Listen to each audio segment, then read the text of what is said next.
Hai, hai, hai, hai semuanya.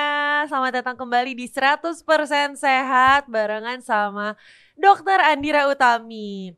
Seperti biasa, sehat luar dalam di 100% sehat. Yeay, apa kabar semuanya? Gimana nih hari Selasa kalian? Apa perasaannya? Gimana kesehatannya? Apakah semua sehat-sehat aja? Terus lagi pada ngapain nih? Ngedengerinnya dari mana? Dari kantor kah? Dari rumah? Atau dari apa namanya? Dari kendaraan? Atau dari mana? Dari kafe? Dari coffee shop? Atau manapun. Selamat mendengarkan, selamat bergabung. Terus hari ini pastinya ditemenin sama aku lagi, sama Dokter Andira Utami. Kita bakal ngebahas seputar kesehatan dan bisa tanya jawab sama teman-teman semua juga. Kalaupun misalkan pertanyaannya tuh di luar topik juga nggak apa-apa, yang penting tentang kesehatan ya. Kalau soal percintaan ada Kak Berli ya kan? Tapi kalau mau nanya dikit, boleh. Dikit aja tentang hubungan cinta dan kesehatan tuh gimana sih dok? Boleh, boleh aja. Gitu. Semoga hari ini semua pada sehat ya dimanapun kalian berada. Terus semuanya dalam keadaan yang happy, hatinya nggak sedih, kepalanya nggak banyak pikiran. Kepala nggak banyak pikiran tuh agak nggak mungkin ya, karena gue pun pengen banget kayak gitu kayak kepalanya nggak ada pikiran, terus besok tuh nggak mikirin apa-apa, cuman hidup dan bahagia aja tuh. Tapi kita ya hakikatnya menjadi manusia ya bun, jadi emang harus tetap banyak yang harus dihadapi tantangan hariannya. Tapi nggak apa-apa, itulah fungsinya aku di sini menemani kalian. Mungkin cuman sejam dan cuman setiap hari Selasa, tapi at least di sini kita bisa ngobrol, bisa cerita-cerita, bisa tanya jawab tentang kesehatan terutama ya. Jadi sebelum aku jump into the topic, aku mau ngasih tahu dulu bahwa kita hari ini pembahasannya memang nggak spesifik tentang satu penyakit atau tentang satu isu. Malah hari ini tuh mau ngebahas tentang mitos-mitos kesehatan. Jadi kalau teman-teman misalkan ada yang nanya, dok emangnya kalau misalkan apa namanya lagi jatuh cinta tuh jerawatan ya? Dok emang kalau misalkan jerawat di hidung tuh artinya aku sakit ginjal ya? Atau dok emang kalau aku makan makan apa namanya makan gorengan terus minum air es lemaknya jadi beku ya gitu. Jadi pokoknya hari ini kalau ada yang mau nanya-nanya soal mitos kesehatan atau misalkan kalian punya apa ya pertanyaan-pertanyaan yang belum terjawab selama ini, kayak ini tuh fakta atau mitos atau gimana sih gitu, tanyain aja di sini. Atau kalau misalkan kalian punya memang pertanyaan-pertanyaan yang berhubungan dengan kesehatan, pun itu bukan mitos ataupun apapun, nggak apa-apa, boleh ditanya, semoga bisa aku bantu jawab. Oke? Jadi hari ini kita buka apa namanya, topiknya itu tentang ya itu tadi mitos-mitos kesehatan. Jadi ternyata mitos itu bukan cuman ada pada cerita-cerita apa ya, cerita-cerita daerah atau tentang mistis-mistis. Ternyata mitos itu juga berlaku dan juga ada di dunia kesehatan gitu. Jadi kayak mitos ternyata tidak terbatas di Indonesia tuh cuman di kayak cuman apa sih cerita daerah tadi yang aku bilang. Ternyata mitos tuh berkembang sampai ke kesehatan-kesehatan juga gitu. Aku nggak tahu sih ini tuh adalah hal yang cukup global atau cuman di Indonesia doang sih yang punya mitos-mitos kesehatan kayak gini gitu ya.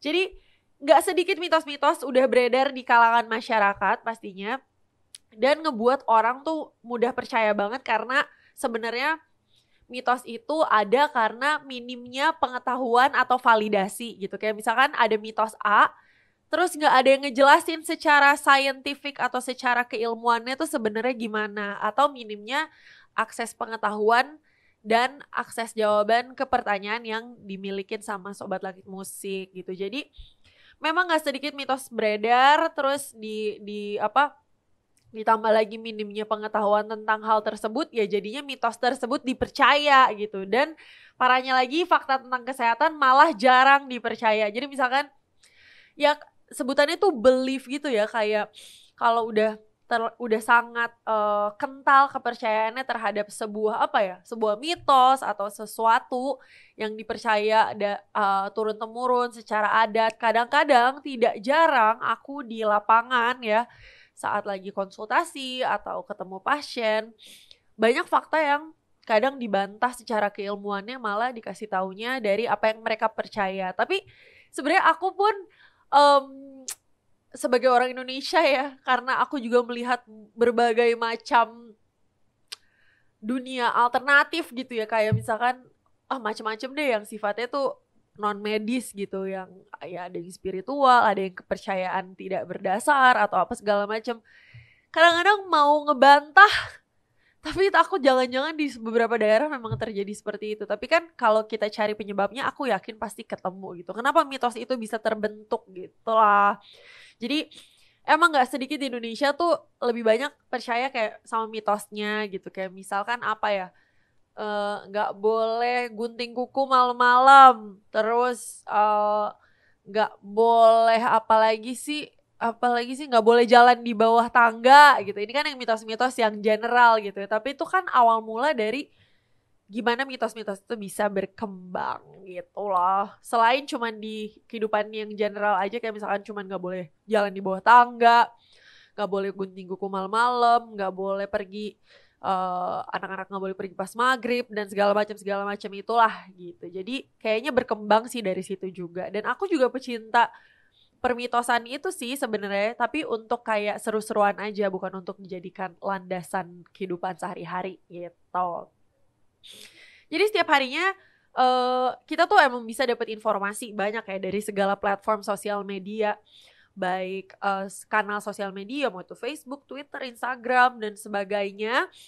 Dan kadang-kadang memang informasi tuh gini, kalau di dunia kedokteran ya Sobat Langit Musik, aku tuh dulu pernah dimarahin karena aku tuh ngambil informasi dari blogspot, kayak dari website tidak bersumber gitu. Jadi setelah masuk kedokteran, kuliah sepanjang itu 6 tahun, aku akhirnya belajar bahwa semua sumber informasi itu baiknya didapatkan dari tempat-tempat yang sudah berbasis riset. Kayak misalkan dapat dari jurnal medis, dapat dari artikel kesehatan yang memang berbasis penelitian. Karena kalau website aja atau cuman tulisan blogspot itu biasanya juga kental informasi yang berdasarkan pandangan personal orang tersebut gitu, pandangan pribadi. Jadi agak bias, informasinya tuh nggak netral atau nggak sepenuhnya nyata, karena bisa juga itu ada tambahan komentar pribadi dari penulisnya gitu. Jadi saking banyaknya kanal informasi, kita harus pinter-pinter juga mengakses dan mengkurasi info-info tersebut gitu, supaya kita nggak blunder, nggak kusut gitu sama info-info yang banyak banget gitu. Jadi informasi yang ada itu kita harus pilih-pilih lagi ya, supaya mitos ini tidak mengganggu kehidupan kita gitu loh. Dan emang sih kemajuan teknologi sama informasi itu emang harusnya tuh mampu buat ningkatin pengetahuan banyak orang, dan harapannya sih sebenarnya di dunia kesehatan supaya bisa meningkatkan derajat kesehatan banyak orang gitu. Tapi kan memang tidak semua orang menggunakan internetnya untuk mengakses informasi kesehatan. Bisa jadi cuman nonton atau apa gitu segala macam. Tapi ternyata baiknya kita bisa fungsikan untuk banyak hal yang baik gitu. Jadi sebelum mempercayai mitos, pertama lihat dulu sumbernya dari mana. Kedua, kalau misalkan dapat dari sumber yang memiliki integritas, ya tetap di cross check lagi. Jadi nggak cuman sekali ditelan mentah-mentah terus nggak ada cross check, nggak ada apa-apa. Aku tuh tipenya gini, kalau misalkan lagi abis dapet informasi apa gitu, aku tuh tipenya pasti langsung nyari di Google, minimal cari jurnalnya gitu. Kayak misalkan waktu itu aku nanyain apa ya, aku tuh nanya, apakah coklat membuat orang seneng kalau misalkan mereka lagi sedih atau lagi datang bulan? Awal mula aku dapat fakta itu tuh aku kayak, masa sih dengan makan coklat kayak bisa happy gitu. Nah ternyata setelah aku riset, cari jurnalnya, artikel medisnya, memang iya coklat itu punya kandungan yang membuat tubuh kita menghasilkan hormon endorfin, hormon yang membuat kita merasa bahagia gitu. Makanya coklat, belanja, makan itu tuh menghasilkan hormon yang serupa gitu. Jadi di saat kalian sedih gak heran kalian maunya belanja. Di saat kalian sedih gak heran kalian maunya makan gitu. Jadi banyak pertanyaan-pertanyaan yang kayak misalkan ya nggak terlalu langsung berhubungan sama medis, tapi ternyata oh iya ya gue kalau sedih tuh maunya makan, oh iya ya gue kalau sedih minum coklat atau makan coklat happy, oh iya ya gue kalau sedih belanja tuh jadi kayak moodnya tuh ke booster gitu. Nah ternyata ada landasan teori medisnya teman-teman semua. Nah gitu kurang lebih caranya kalau misalkan mau cari tahu. Nah kita masuk nih ke mitos pertama. Panas dalam adalah gangguan tubuh yang terjadi akibat makan gorengan atau karena kepanasan atau karena kebanyakan minum es. Coba Sobat Langit Musik, itu mitos atau fakta? Panas dalam adalah gangguan tubuh yang terjadi akibat makan gorengan atau karena kepanasan atau minum es. Sebelum kita terjun ke situ, jadi ada satu peneliti dari Kanada. Dia mengatakan Indonesia itu adalah tempat marketing yang paling ideal. Karena pun tidak ada barangnya, bisa dijadikan mindset orang-orangnya. Contoh, masuk angin tuh gak ada, by the way, di dunia kesehatan, di dunia dunia medis. Tapi ada produk yang menggadang-gadang, masuk angin, obatnya ini dong, angin gitu. Nah, secara teoritis ternyata mindset orang Indonesia tuh bisa dibentuk asalkan kepercayaannya tuh bisa digiring gitu, kayak oke, kalau misalkan minum ini jadi enakan, padahal nggak ada penyakit yang disebut namanya itu gitu. Jadi emang teknik marketing, psikologis itu tuh memang mempengaruhi banget tentang bagaimana orang mengkonsumsi sesuatu, dan ternyata orang Indonesia tuh dianggap adalah sebuah tempat ideal untuk mempenetrasikan sebuah ide atau sebuah marketing strategi, karena populasinya tuh interaktif gitu, kayak orang-orang Indonesia tuh rasa ingin tahuannya tinggi sebenarnya, cuman mungkin berhenti di satu titik terus nggak mau mencari tahu lagi gitu. Jadi ada yang jadi kayak setengah informasinya. Nah balik lagi ke yang tadi, panas dalam adalah gangguan tubuh yang terjadi akibat makan gorengan, kepanasan atau minum es. Tenot, itu mitos ya Sobat Langit Musik. Jadi faktanya adalah dalam istilah kedokteran tuh istilah penyakit panas dalam tuh nggak pernah ada, by the way. Kondisi ini di dalam medis itu diartikan sebagai serangkaian gejala yang menyerang mulut, tenggorokan, dan sistem pencernaan aja gitu, tapi bukan dinamakan panas dalam. Selain itu, sebutan panas dalam diduga juga muncul karena gejalanya itu bikin timbul rasa panas di dalam tubuh, dada, tenggorokan, ataupun ya di daerah sinilah, kerongkongan sini gitu. Jadi panas dalam itu secara teori medis, secara nama penyakit, secara kamus kesehatan tidak ada yang namanya, aku selama 7 tahun belajar kedokteran gak ada kita mempelajari penyakit yang namanya panas dalam, by the way. Benar-benar gak ada, gak bohong. Jadi kayak ini tuh adalah temuan masyarakat sendiri yang menyingkat sebuah penyakit-penyakit jadi satu gitu, kayak sakit tenggorokan, terus tenggorokannya panas, terus kayak gak enak badan, terus jadi panas dalam gitu, kayak panas di dalam. Jadi Indonesia tuh sebenarnya warganya tuh kreatif sekali. Oke, yang kedua, ini masuk angin. Coba, masuk angin tuh ada gak sih mitos atau fakta? Kalian tahu gak angin itu di dalam tubuh itu cuman ada di mana di dalam manusia? Cuman ada di lambung. Udara itu cuman berada di lambung. Makanya kalau lihat di film-film ya, udara kalau misalkan orang lagi diinfus di film-film Hollywood, gue nggak lagi ngajarin cara orang ngebunuh orang kan. Cara orang sih yang jahatnya tuh ngebunuh orang tuh adalah masukin gelembung udara ke infusan yang ada di darah. Jadi di manapun tubuh kita nih nggak ada udara sebenarnya kecuali di lambung. Jadi di saat masuk angin terus yang sakit tuh pinggang, Di pinggang tuh gak ada anginnya, gengs. Karena angin tuh cuma berada di lambung. Makanya kita bisa sendawa kayak gitu. Tapi di organ-organ lain tuh gak ada. Bahkan si angin ini aja memang digambarkan dan memang faktanya iya bisa membunuh orang kalau misalkan si udara ini tuh masuk gitu. Kalian tahu kan kalau di film-film tuh ada infus. Terus kalau misalkan sebelum mau diinfus tuh infusnya tuh di sentil-sentil dulu sama dokter atau sama perawatnya. Nah itu biar udaranya tuh nggak ada di dalam pembuluh darah kita. Karena kalau ada udara di dalam pembuluh darah bisa jadi emboli. Emboli tuh kayak ibaratnya tuh yang dia beredar di dalam pembuluh darah terus dia bisa nyangkut entah itu di pembuluh darah jantung atau di mana. Jadi bahaya. Jadi udara tuh cuman ada di lambung. Jadi masuk angin itu adalah mitos dan sebutan masyarakat Indonesia saja. Kalau di luar negeri gak ada yang namanya enterwind, oke? Enterwind atau masuk angin tidak ada di kamus kesehatan. Jadi faktanya masuk angin tidak ada dalam istilah kedokteran. Gangguan yang dimaksud dengan masuk angin itu adalah berbagai gangguan yang timbul dengan gejala sakit kepala, mual, muntah, dan nyeri perut. Jadi ini tuh pengembangan dari rasa orang kecapean, terus tiba-tiba flu, tiba-tiba pusing, tiba-tiba mual muntah, gak enak badan, terus sendawa terus. Rasanya dia bilang, gue masuk angin deh kayaknya. Gitu. Bagi orang Indonesia, kerokan adalah terapi pengobatan alternatif untuk menangani dan meringankan gejala masuk angin. Nyatanya, metode menggosok dan menekan bagian permukaan tubuh akan menyebabkan nyeri pada kulit. Jadi kalian tahu gak yang merah-merah itu yang kelihatan kalau lagi kerokan itu adalah pembuluh darah yang pecah sebenarnya. Gitu. Kayak misalkan kita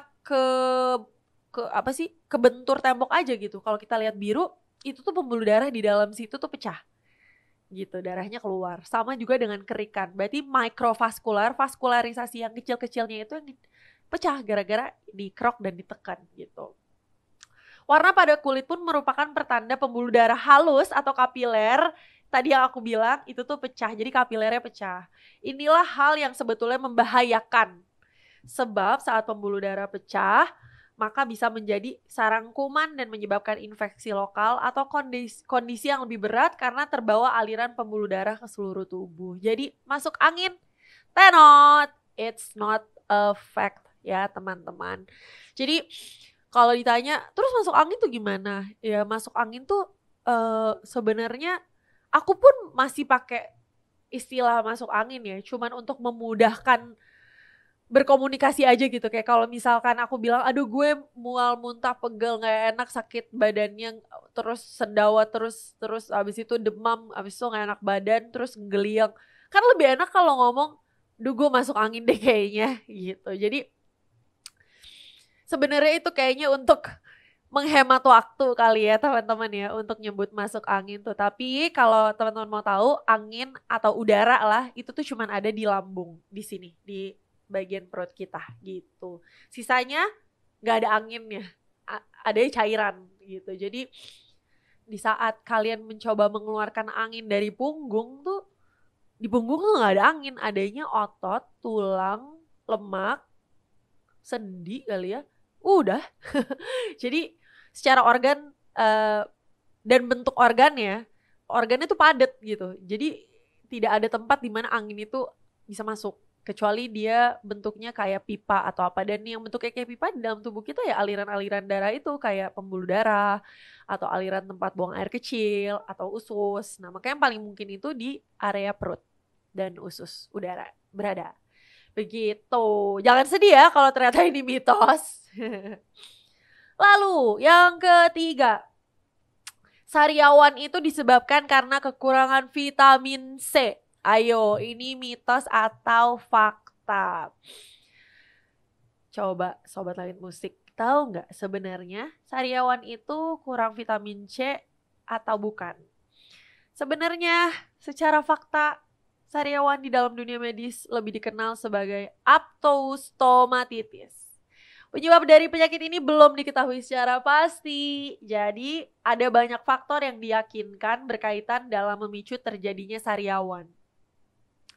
Dan bukan vitamin C lah penyebab utamanya. Mungkin kekurangan vitamin dan mineral iya bisa menjadi penyebab secara tidak langsung, tapi penyebabnya bukan karena itu toh gitu. Jadi aduh lu sariawan nih, lu sih kurang makan jeruk. Enggak sih, enggak salah. Enggak benar itu.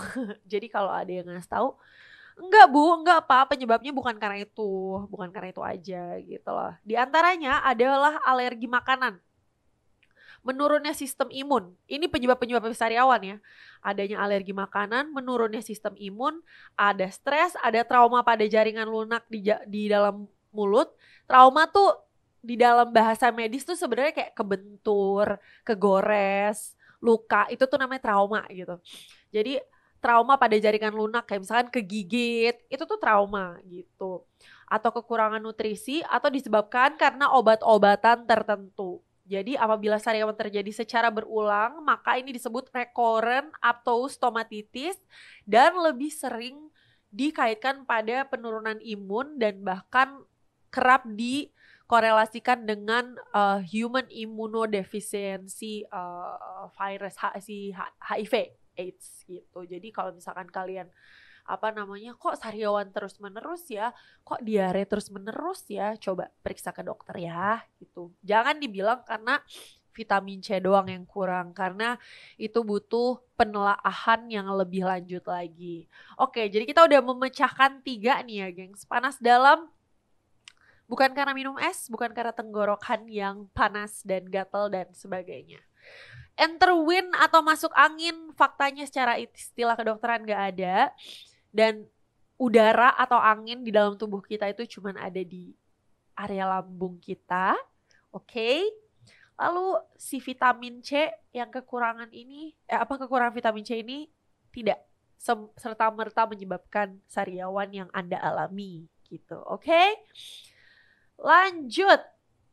Hayo. Ini masih lanjutan sedikit sih sebenarnya tadi dari masuk angin. Jadi masuk angin tuh kayaknya setelah aku inget-inget ada yang namanya penyakit di dalam kedokteran itu namanya angina pectoris.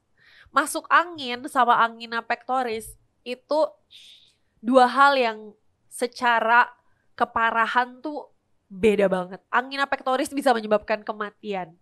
Sedangkan kalau quote and quote masuk angin ya itu kan cuman kayak dirasa penyakit flu. Nah, salah kaprahnya lagi di antara masyarakat adalah banyak orang ngira masuk angin itu adalah angin duduk. Jadi kayak wow, ini tuh udah kayak udah blunder karena angin duduk itu beda sama masuk angin gitu. Ini aja aku sudah membahasakan seolah-olah masuk angin tuh ada gitu. Tapi ya sebenarnya masuk angin disalah kaprakan sebagai angin duduk. Sedangkan angin duduk itu adalah penyakit yang sebenarnya secara medis namanya angina pectoris yang berhubungan dengan jantung. Jadi kadang orang bilang, aduh saya angin duduk nih. Karena ada kata anginnya, orang mikir, oh ini masuk angin. Anginnya masuk tapi sambil duduk kita tuh. Ya Allah gitu kayak jangan, karena ini berhubungan sama jantung gitu loh. Jadi inilah sebenarnya yang harus diedukasi lebih lagi, literasi kesehatan, kenapa harus lebih dikedepankan lagi karena hanya karena penggunaan satu kata yang mirip aja bisa ngebuat orang blunder, sedangkan penyakitnya berbeda dan itu sangat berbahaya by the way. Jadi angin duduk ini dikenal karena namanya itu angina pectoris. Jadi angina alias penyakit angin duduk yang sering disebut sama masyarakat, sering disepelekan dan dianggap sama dengan masuk angin. Sebagian orang menganggap angin duduk sama dengan masuk angin.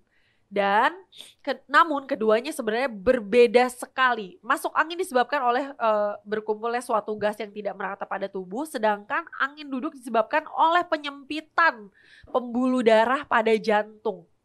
Jadi angin duduk tuh kayak masalahnya di saat pembuluh darah pada jantung tuh menyempit, gak yang selalu sakit tuh gak selalu area jantung gitu, bisa kayak badannya kayak tiba-tiba kaku gitu segala macam. Jadi angin duduk ini tuh ya sebenarnya tetap harus gimana ya, Pokoknya gue mau galak bahwa angin duduk itu bukan masuk angin. Jangan samain masuk angin sama angin duduk, karena angin duduk adalah angina pectoris. Angina pectoris adalah sesuatu yang berhubungan dengan serangan jantung. Jadi beda banget sama masuk angin, oke? Jadi angin duduk itu disebabkan sama penyempitan pembuluh darah di jantung. Penyempitan ini mengakibatkan pasokan darah yang mengalir ke otot jantung tuh jadi berkurang. Bayangin ya, jantung itu kan mesin kita. Ibaratnya kalau misalkan kita jadi mobil, jantung kita tuh apa kali ya, radiator kali ya, atau busi gitu kali ya. Pokoknya intinya mesin utama yang membuat badan kita hidup. The moment detaknya itu nggak ada, ya goodbye world kan gitu. Jadi kayak apa namanya, di saat pasokan darah ke jantung itu berkurang, ya itu udah tanda-tanda yang hal yang cukup fatal. Karena apa? Makanan jantung, makanan otot jantung itu adalah darah kan. Darah itu kan ngebawa oksigen. Jadi tubuh kita ini bisa hidup karena kita disalurkan oksigen, kita nafas setiap saat gitu. Nah di saat oksigennya tuh gak sampai ke organ-organ tertentu, organ tersebut bisa jadi dalam tanda kutip mati. Atau fungsinya jadi berkurang. Nah itu yang pengen kita hindarkan terjadi pada otot jantung kita. Karena jantung tuh dia gerak terus kan, kayak guk. Bayangin kalau ada bagian jantungnya tuh berhenti terus jadi cuma setengah doang gitu. Kayak bayangin dia harus pompa darah ke seluruh tubuh, tapi sebagian dari jantungnya tuh fungsinya menghilang. Lalu yang terjadi akan pembesaran jantung dan sebagainya. Gue ternyata setelah 7 tahun, 6 tahun, 7 tahun belajar kedokteran, di kehidupan nyata ternyata gue tuh seneng banget sih sama ilmu kedokteran. Karena kayak wow, ternyata itu tuh seru ya. Karena gue udah melihat barangnya secara langsung gitu. Kayak jantungnya pernah lihat, paru-parunya pernah lihat. Seneng gitu ngeliatnya kayak ih, oh gitu tuh bentuknya, oh gitu tuh dia mompanya segala macam. Jadi ini jadi melenceng dikit. Intinya kalau masuk ke dokteran tuh kan kalian tuh bakal dites psikologi kan, MMPI. Kalian itu anaknya tuh takutan atau enggak. Nah biasanya di dunia kedokteran harapannya tuh calon mahasiswa-mahasiswinya tuh ada di tengah-tengah. Dia tuh gak terlalu lembek tapi gak terlalu dingin. Kalau terlalu lembek, ketemu pasien, misalkan ada keluarga yang meninggal dunia gitu, keluarga pasien, bisa jadi dokternya ikutan nangis kayak, ibu, saya mohon maaf, ini atas kepergian ini nggak boleh. Profesionalitas harus dijaga, nggak boleh nangis, muka harus datar, harus ngejelasin kayak gini, ibu, kami sudah mencoba semampu kami sampai menggunakan segala alat yang bisa menyokong, namun ternyata sudah tidak dapat ditolong lagi karena kita memiliki golden period gini segala macam, dan mukanya harus datar, nggak boleh nangis, nggak boleh sedih, nggak boleh terlalu judes. Ya udah kayak ngomong biasa, jatuhnya kayak psikopat gitu ya. Satu, nggak boleh terlalu lembek biar nggak nangis. Kedua, nggak boleh terlalu dingin. Kenapa nggak boleh terlalu dingin? Ya ntar Anda jadi geng pembunuh darah dingin dong. Karena apa? Dokter itu kan mampu ngebelek, mampu nusuk pakai jarum. Ini untuk kepentingan kedokteran ya, gengs, maksudnya bukan untuk yang aneh-aneh. Bayangin kalau dokter udah nggak punya rasa empati gitu, kayak ya udah belek aja, ngek, suntik aja, ngek, tapi nggak ada perasaan. Jadi makanya gue selalu ngomong siapapun yang deket sama gue, gini ya, gue bisa ngerawat lo kalau lo sakit sampai lo sehat. Tapi jangan lupa, gue juga bisa ngebelek lo tanpa perasaan. Takut gak sih pacaran sama gue? Takut gila. Tapi karena beberapa temen gue juga kayak ngomong, Dir, kok lo lagi makan sesuatu, nonton film yang sadis-sadis gitu, gak ada mual-mualnya sih. Malah menurutku tuh kayak itu terapi. Jadi emang agak unik sih kayaknya tuh, emang masuk ke dokteran tuh emang gak boleh terlalu lembek banget, tapi gak boleh dingin banget. Karena kalian harus di tengah-tengah. Kalian harus jadi orang yang mengerti perasaan dan keadaan orang lain, tapi harus tegas di saat harus mengambil keputusan yang berhubungan dengan ya nyawa gitu. wah aku sih udah kenyang pas di IGD, kayak ini sorry ya sambil curhat juga gitu, karena ini pengalaman mitos ini tuh juga kadang-kadang yang bikin sebagai dokter dan juga pasien sulit berkomunikasi karena kita ada pengetahuan medisnya, tapi kadang-kadang pasien juga memiliki kepercayaan yang sudah dipercayai turun-temurun, sehingga di saat kita mau menyampaikan sesuatu, tidak sedikit juga yang menganggap itu caranya nggak bener dok. Nah kan kita sebagai tenaga medis jadi bingung ya, kayak gimana gue mau nolong kalau misalkan baik dari pihak keluarga even nggak percaya sama cara penanganannya, atau even meminta cara lain gitu. Jadi ya beginilah kompleksitas menjadi tenaga medis di Indonesia, karena kita tidak sepenuhnya maju dengan ilmu dan keilmuan. Kita masih juga didominasi sama yang namanya kepercayaan-kepercayaan yang bersifat turun-temurun dan adat serta budaya gitu. Jadi sedangkan ilmu kedokteran itu sangat cepat perkembangannya, yang tahun lalu dinyatakan A, tahun depan bisa jadi sudah ditemukan A1, A2, A3 gitu. Jadi perkembangan yang terus berjalan di dunia kedokteran itu membuat siapapun, gak cuma dokter dan tenaga medis, harus melek sama ilmu dan literasi kesehatan gitu. Jadi di saat ada penanganan medis gak ada kesenjangan ilmu dan kesenjangan informasi, information gap yang membuat komunikasi jadi susah gitu. Kenapa aku jadi cerita? Karena emang bener ternyata tuh di kayak misalkan cerita lagi nih ya. Sorry banget jadi curhat. Hihi. Jadi waktu itu sempat ada anak kecil muntahnya hitam. Nah, kalau di dunia kedokteran aku udah naker tuh, misalkan muntahnya hitam, ini pasti ada perdarahan nih di area lambung nih, atau minimal dia salah makan atau keracunan. Ternyata bang, muntahnya udah 4 hari, muntah hitam 4 hari gak mau minum. Ya salam, itu dehidrasi gitu. Jadi mata masih anak kecil umur 3 tahun, matanya cekung, terus badannya dinginnya tuh kayak es. Aduh gila deh. Ya maksudnya bukan salah keluarganya untuk tidak tahu, tapi banyak yang disayangkan karena pas lagi penanganan mereka kemarin ngasih air apa tuh, malah yang menurut gue tuh memperparah keadaan nih, kayak dikasih menurut eyangnya ini harus dikasih ini harus dikasih itu. Bayangin ya kalau itu bisa didatengin dari hari pertama dia muntah, mungkin kesempatan dia hidup lebih besar. Sayangnya waktu itu nyawanya tidak bisa diselamatkan, dan aku juga ada di situ, dan itu jam 3:30 pagi. Jadi kebayangnya kalau dokter jaga malam tuh, kasus-kasus tuh nggak bisa dipungkiri gitu, datang di jam yang tidak disangka-sangka dengan kasus yang juga unik-unik gitu, dan tapi selalu jadi pelajaran baru gitu, karena kayak wah ternyata anak ini udah muntahnya hitam dari 4 hari yang lalu. Orang keluarganya menyangka bahwa muntah hitam itu karena di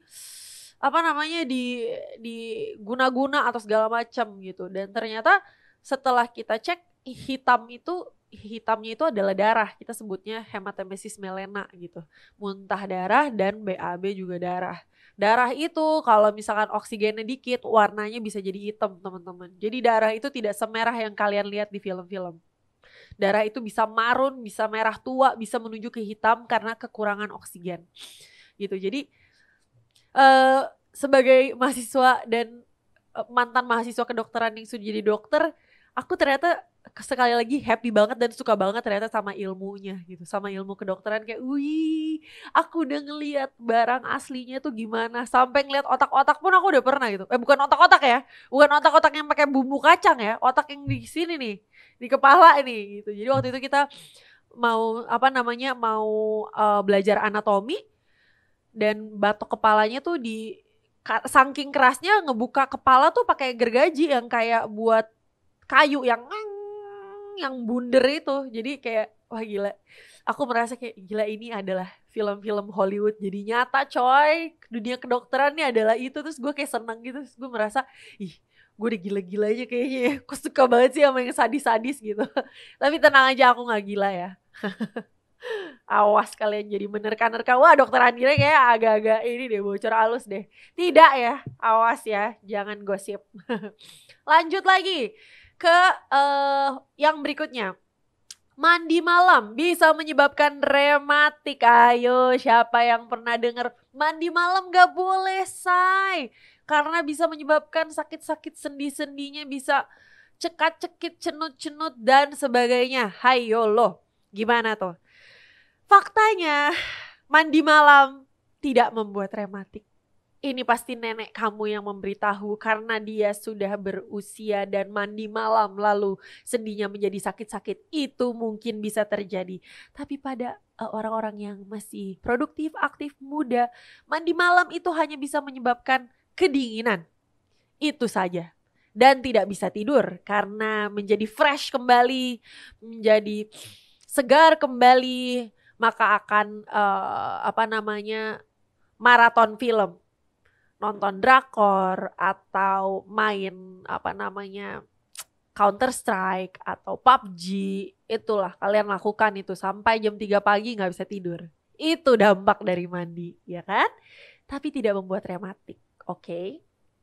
Faktanya rematik itu, namanya itu di dunia kedokteran adalah RA, Rheumatoid Arthritis. Kita sebutnya sih biasanya RA ya, karena kayak malas banget ngomong ke pasien, iya bu, ibu itu rheumatoid arthritis. Kayak susah banget, kayak mau ngomong aja tuh usahanya tuh usaha banget gitu. Jadi RA ini lebih kenal sebagai rematik dan ini adalah penyakit autoimun. Teman-teman, autoimun tuh adalah imun kita sendiri menyerang diri kita sendiri gitu loh.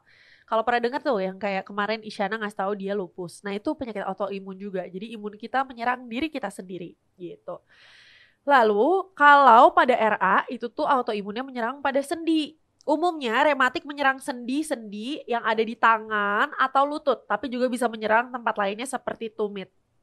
Penyebab rematik belum diketahui pasti, tapi penjelasan ilmiah tentang penyebab rematik adalah autoimun. Mandi malam itu bikin rematik itu udah faktual mitos. Maksudnya udah divalidasi bahwa itu mitos. Namun mandi malam, terutama dengan air dingin, nih ya, ini ya, kayaknya ini keblunder deh antara penderita rematik gitu. Tapi, gini aku ulang ya, mandi malam tidak membuat rematik. Tapi mandi malam dengan air dingin pada penderita rematik tidak disarankan. Karena apa? Itu bisa ngebuat rasa sendinya itu jadi sakit. Karena udara yang lebih dingin di malam hari itu bisa ngebuat kapsul pada sendinya tuh menyusut. Jadi sendi kita tuh kayak ada kapsul-kapsulnya gitu by the way yang bikin bunyi-bunyi kayak tuh. Kedengeran gak sih? Tuh. Nah tuh dah. Itu tuh yang bunyi-bunyi tuh kapsulnya tuh menyusut. Akibatnya sendi jadi kaku, ketekan, terus muncul rasa tidak nyaman. Jadi aku ulang ya sekali lagi. Mandi malam gak bikin rematik. Tapi mandi malam dengan air dingin pada penderita rematik tidak disarankan karena ngebuat sendinya jadi sakit. Oke? Jadi itu kayaknya keblunder tuh antara fakta yang A dan B dijadiin satu terus kayak gong. Oke, gak boleh mandi malam karena ina gitu. Pun penyakit yang memiliki penyakit rematik mandinya ya berarti jangan pakai air dingin kalau malam-malam biar si kapsul-kapsulnya tidak menyusut dan tidak merasa nyeri. Jadi jika memang penderita rematik harus mandi ya sebaiknya gunakan air hangat agar kekakuan pada sendi tidak terjadi gitu. Oke? Jadi udah kita basmi permitosannya ya. Berikutnya, memakai odol dapat sembuhkan luka bakar. Ayo, itu fakta atau bukan? Jadi seseorang yang mengolesi odol pada luka bakar akan membuat luka ternyata semakin apa? Semakin parah. Karena sifat odol itu cenderung lengket dan ngebuat bakteri berkembang dengan lebih mudah. Dan penyembuhan luka pun akan semakin sulit untuk dilakukan. Selain itu, odol itu juga punya kandungan pembersih kotoran gigi seperti kalsium karbonat, potasium sitrat, atau zat pemutih gigi yang berbahaya kalau dioleskan ke luka bakar. Dan jika kandungan-kandungan ini digunakan selain pada gigi akan menyebabkan iritasi dan memperparah kondisi kulit yang terbakar. Jadi jangan bersedih ya teman-teman. Bahwa banyak sekali hal-hal di sekeliling kita ini adalah mitos. Oke, tapi kalau misalkan tentang dia mencintai kamu atau tidak ya aku gak bisa tahu itu mitos atau enggak. karena cuman kamu doang yang mengetahui. Hai.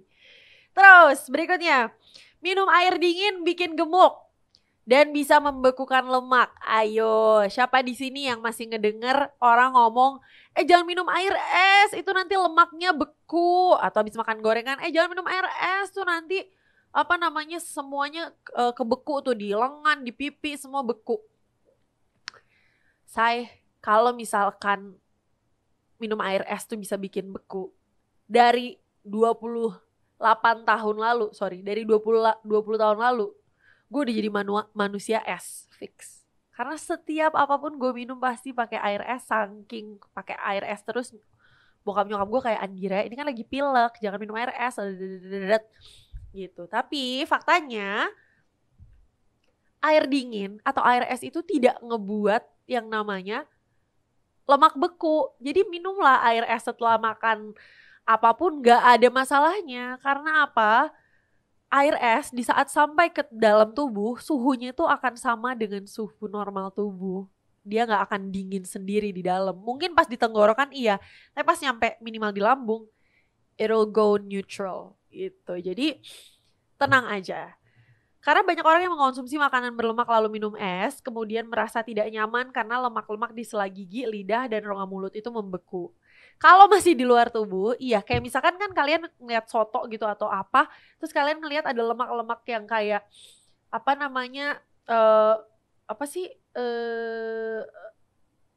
menggenang, melayang-layang di atas sopnya gitu kan. Di dalam tubuh tuh sifatnya nggak gitu.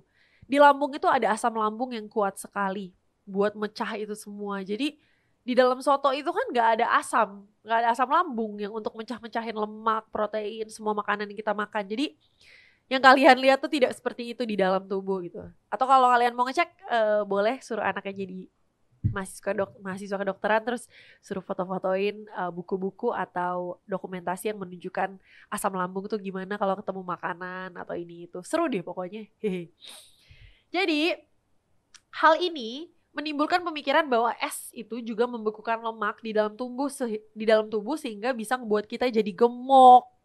Padahal nggak fakta. Faktanya, Journal of Clinical Endocrinology and Metabolism menemukan bahwa air dingin yang dikonsumsi justru akan menaikkan suhu tubuh. Ini berarti air es tidak mungkin membekukan lapisan lemak di dalam tubuh karena suhunya di saat kita masukin air es, suhu kita tuh naik. Karena tubuh kita tuh sifatnya tuh 24/7, 24 jam kompensasi. Kalau ada apa dia berkompensasi begini, kalau apa dia berkompensasi begini gitu. Tubuh kita tuh pinter banget pokoknya. Makanya ya begitulah. Ini berarti air es tidak mungkin membekukan lapisan lemak dalam tubuh. Tapi es bisa membuat tubuh gemuk kalau dicampur dengan sirup, gula, susu, minuman manis lainnya. Jadi minuman manis itu kan identik dengan dingin-dingin ya, es. Tapi yang disalahin malah esnya, bukan gulanya. Itu kan sebuah pemblunderan fakta yang wow gitu kan. Jadi sirupnya gak diingat, susunya gak diingat, gulanya gak diingat, esnya dimarahin. Es, lu bikin gue gemuk lo gak usah gue minum. Gue tetap minum kopi susunya pakai gula, tapi esnya didikitin. Gak ada bedanya sob. Sama aja kalau gitu, kurangin gulanya dong, bukan kurangin esnya gitu loh. Jadi es atau air dingin tidak membuat Anda gemuk ataupun membekukan lemak. Oke? Udah checklist ya, udah ngerti ya. Berikutnya lagi. Seru juga ya bahas mitos dan fakta kayak gini, karena kayak gila ternyata banyak banget lagi. Ini aja gue akan ngebahas 8-10 mitos dan fakta. Masih ada puluhan lainnya kali, dan tergantung setiap daerah tuh mitos faktanya beda-beda, bisa jadi kayak gitu. Terus ini, mitos atau fakta. Kalau kita mampu menahan napas selama 10 detik tanpa batuk atau tanpa merasa tidak nyaman, artinya kita bebas dari COVID atau penyakit pernapasan lainnya. Coba ya kita hitung ya. Nggak napas nih ya 10 detik ya.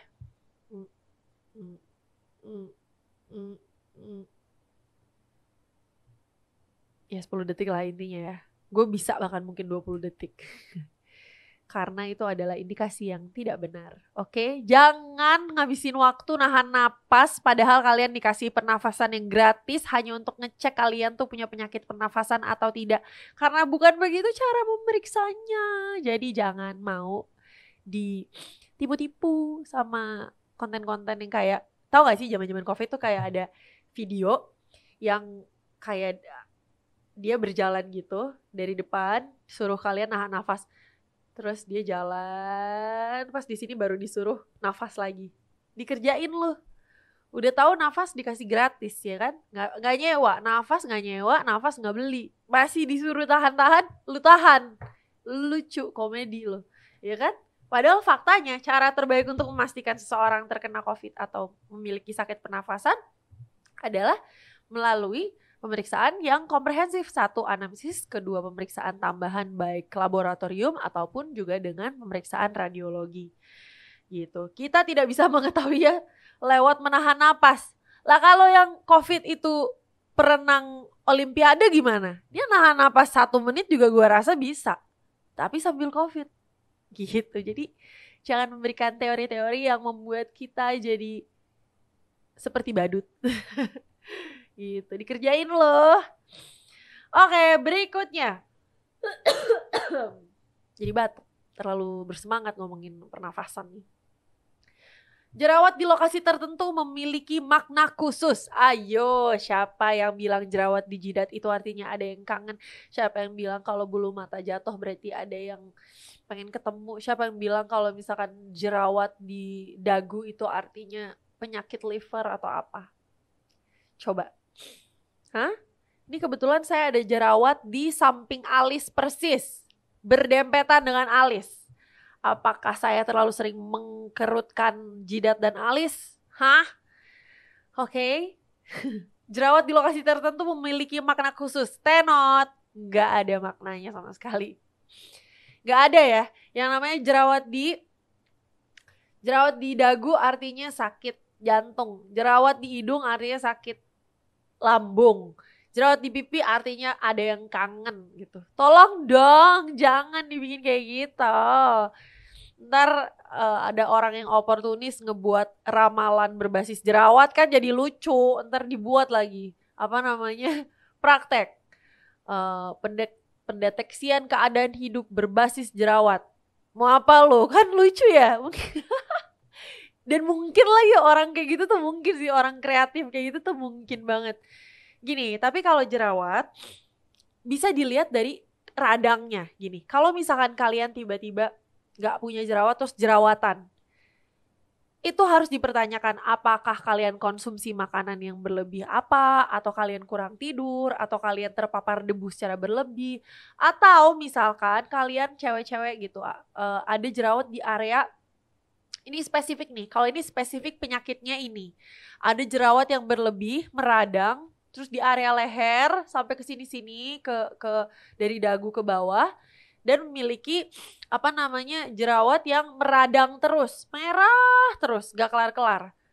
Itu bisa jadi kalian memiliki apa namanya PCOS, itu penyakit hormonal gitu. Jadi kalau misalkan tiba-tiba tumbuh jerawat 1 di dagu, ya jangan dibilang, wah ini kan tandanya kalian sakit ini nih. Kalau di jidat, wah ini tandanya cowok lo kangen sama lo. Ya Allah gitu kan. Kasihan tuh penulis-penulis buku apa namanya kedokteran yang udah ngejelasin bagaimana inflamasi pada jerawat terjadi. Jerawat dibilang karena kangen ya, amplop. Mungkin karena hormon stres iya, tapi bukan karena kangen ya. Atau mungkin ia muncul di dagu tapi bukan bisa jadi indikasi sebuah penyakit kronis yang lain atau apapun. Oke, jadi harus lebih menelaah lagi. Jadi Anda pernah gak dengar mitos jerawat di dalam hidung? Jerawat dalam hidung tau gak sih, jerawat yang sakit gitu. Atau mitos jerawat di dagu artinya ada yang lagi miss you so much. Nah itu tuh semua cuma mitos jerawat yang benar-benar gak perlu diambil pusing. Oke, faktanya jerawat itu bisa timbul di mana saja selama ada folikel rambut. Folikel rambut tuh kalau kalian lihat ya di bawah cahaya lampu atau apa, yang paling gampang sih ngelihat rambut di tangan ya. Nah itu tuh rambut bisa tumbuh karena dia tuh ada folikelnya di bawahnya. Kelihatan gak sih kalau ngeliat iklan-iklan di TV tuh ada kayak mangkok gitu, kayak gini, terus di atasnya tuh tumbuh rambut set. Nah itu tuh folikel rambut tuh. Selama ada folikel rambut, di situ bisa terjadi jerawat. Mau itu di punggung kayak, mau itu di lengan kayak, mau di mana. Jadi selama ada folikel rambut dan faktor pemicu. Contoh, minyak yang berlebih, adanya kotoran, infeksi, ataupun peradangan. Gitu. Jadi selama ada folikel rambut terus terpapar hal-hal yang tadi aku sebutin, ada minyak berlebih, banyak terpapar kotoran, jarang ngebersihin muka, ada infeksi, terus tangannya kotor ditaruh di muka terus makan makanan yang nggak bernutrisi, terus lemak terus dan segala macem, goreng-gorengan terus, ya itu pencetus, bisa jadi pencetus, oke? Maka jangan kaitkan lokasi jerawat dengan cerita-cerita non-medis, oke? Jangan dikaitkan. Berikutnya, wah gak berasa gue udah ngebahas mitos sudah hampir sejam, tapi ini harus kalian tahu nih, karena ini adalah mitos yang paling sering digembar-gembor kan, tapi gue sampai kayak please dong, lo kan tahu ini mitos gitu. Bintitan terjadi karena suka mengintip. Hayo, siapa yang masih bilang bintitan tuh karena ngintip? Aduh, bintitan itu paling simpel ya, karena tangan lu kotor, lu ngucek-ngucek, lu garuk-garuk, lu gak tahu di dalam kuku lu tuh ada bakteri segala macam. Itu bakteri bertengger di mata lo, terus dia ngebuat jadi nanah. Jadi bintitan tuh isinya nanah by the way.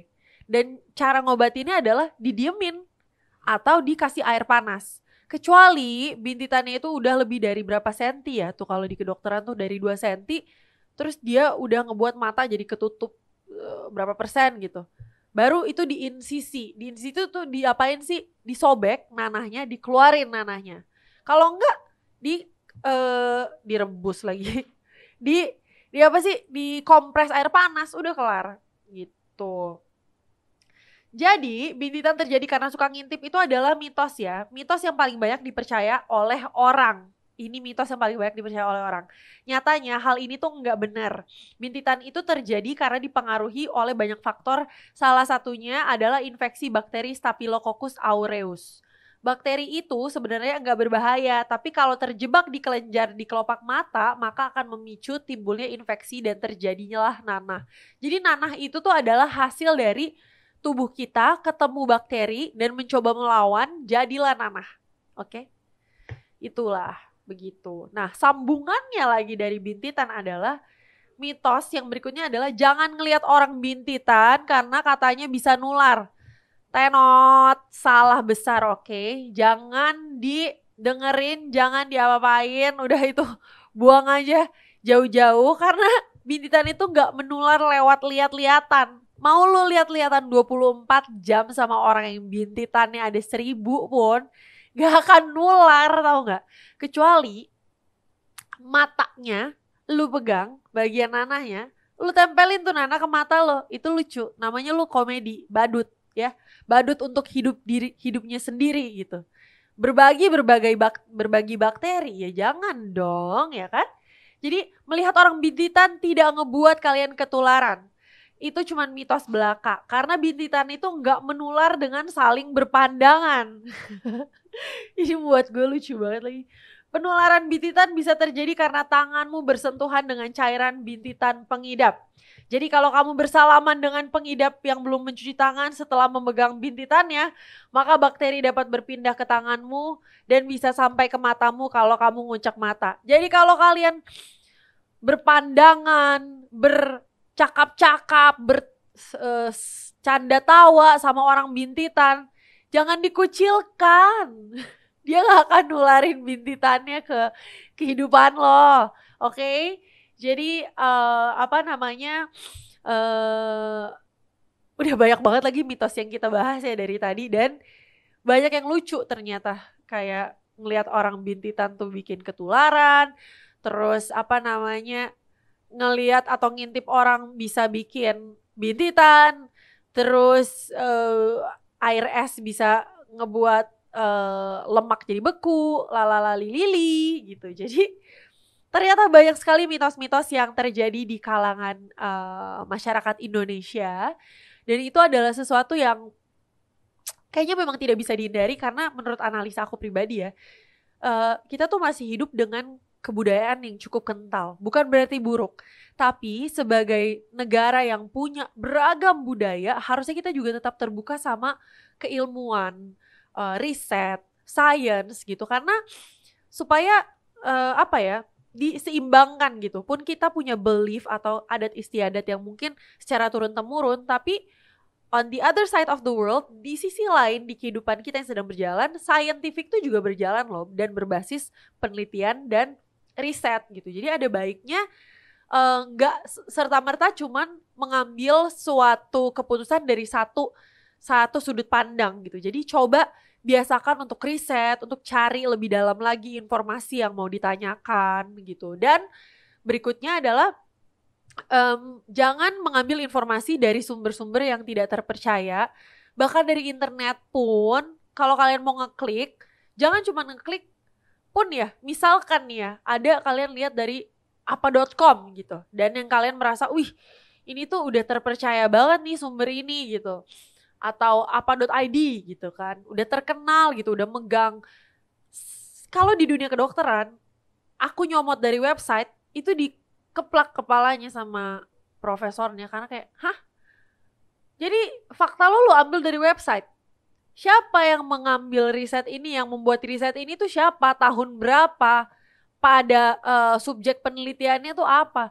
Semenjak belajar di kedokteran, jadi menyadari bahwa kayak, oh ternyata untuk mengkurasi informasi tuh gak boleh setipis itu filtrasinya gitu. Jadi untuk Sobat Langit Musik, coba kalau misalnya mencari informasi, jangan cuma ambil dari satu sumber, kalau bisa diambil dari sumber-sumber yang berbasis riset atau jurnal atau makalah atau apapun yang sudah dipublish secara medis dan di bawah naungan publisher yang sudah ternama dan punya integritas gitu. Oke? Jadi kurang lebih seperti itu teman-teman, mitos-mitos yang bisa kita bedah. Kalau misalkan emang teman-teman mau nanya lagi, misalkan minggu depan ada yang mau nanya masih tentang minggu lalu, dok mitos ini gimana karena aku lupa nanya ke dokter, gak apa-apa boleh. Terus kalau misalkan Sobat Langit Musik punya masukan seperti biasa, kalau misalkan ada topik-topik yang misalkan mau dibahas atau apapun, boleh share aja ke aku, biar kita bisa timbang-timbang supaya bisa kita bahas di minggu depannya lagi gitu. Oke, sekali lagi aku ingetin untuk mitos-mitos, yuk, ini udah 2023, artificial intelligence sudah di mana-mana, informasi itu jangan ketinggalan ya. Oke, kita udah mau hidup di era apa ya? Udah mau hidup di era film apa ya kita? Hunger Games kali, atau mau hidup di mana Iron Man itu ada kali ya. Masa mitos masih nggak dipecah-pecahin gitu loh. Jadi jangan ketinggalan banget. Supaya kita bisa menjadi orang yang selalu terbuka knowledge-nya, selalu terbaharui ilmunya juga. Horizonnya luas, pengetahuannya luas, terbuka dengan informasi baru, tidak kekeh misalkan tahu informasi A terus kita jadi marah-marah, ini kan harusnya gini, ini harusnya begitu, ini kan katanya begini, ini katanya begitu.